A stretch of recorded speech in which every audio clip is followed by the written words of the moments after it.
balancing is an art. Before he had packed, he had unhappily pawed at the prize black suit. It had become stupid. "Undertaker," he growled, with a shrug which indicated that he had nothing else.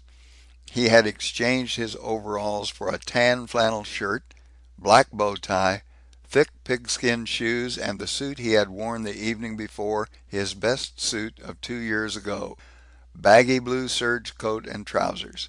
He could not know it, but they were surprisingly graceful on his wiry, firm, white body. In his pockets were a roll of bills and an unexpectedly good gold watch. For warmth, he had a winter ulster, an old-fashioned turtleneck sweater, and a raincoat heavy as a tarpaulin. He plunged into the raincoat, ran out, galloped to Rauskukle's store, bought the most vehement cap in the place, a plaid of cerise, orange, emerald green, ultramarine, and 5 other guaranteed fashionable colors. He stocked up with food for roadside camping. In the humping, tin-covered tail of the bug was a good deal of room, and this he filled with motor extras, a shotgun and shells, a pair of skates, and all his camping kit as used on his annual duck hunting trip to Man Trap Lake. "I'm a darn fool to take everything I own, but might be gone a whole month," he reflected. He had only one possession left, a checkbook, concealed from the interested eye of his too maternal landlady by sticking it under the stair carpet. This he retrieved. It showed a balance of $200. There was $10 in the cash register in the office for Ben Sitka. The garage would, with the mortgage deducted, be worth nearly $2,000. This was his fortune.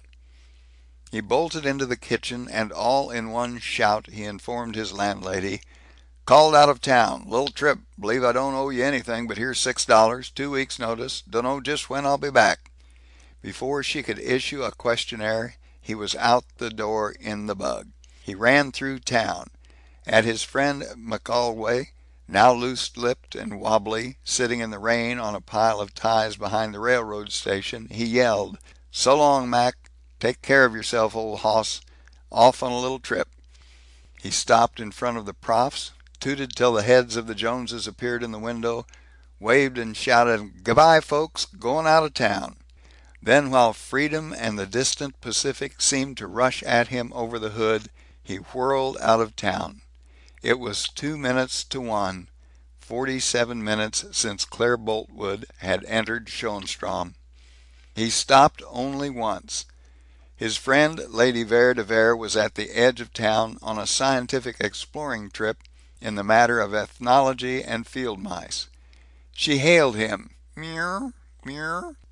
"You don't say so," Milt answered in surprise. "Well, if I promise to take you, I'll keep my word." He vaulted out, tucked Vere de Vere into the seat, protecting her from the rain with the tarpaulin winter radiator cover.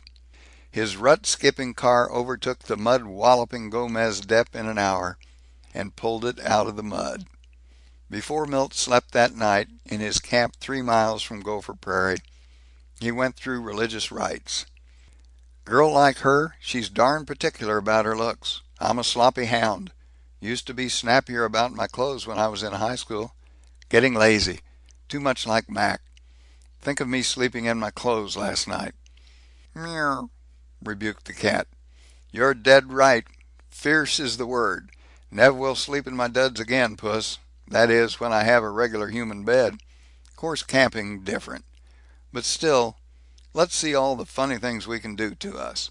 He shaved, 2 complete shaves, from lather to towel. He brushed his hair. He sat down by a campfire sheltered between 2 rocks and fought his nails, though they were discouragingly crammed with motor grease. Throughout this interesting but quite painful ceremony, Milt kept up a conversation between himself as the world's champion dude and his cat as valet. But when there was nothing more to do, and the fire was low, and Vere de Vere asleep in the sleeve of the winter ulster, his bumbling voice slackened in something like agony, and he muttered, "But oh, what's the use?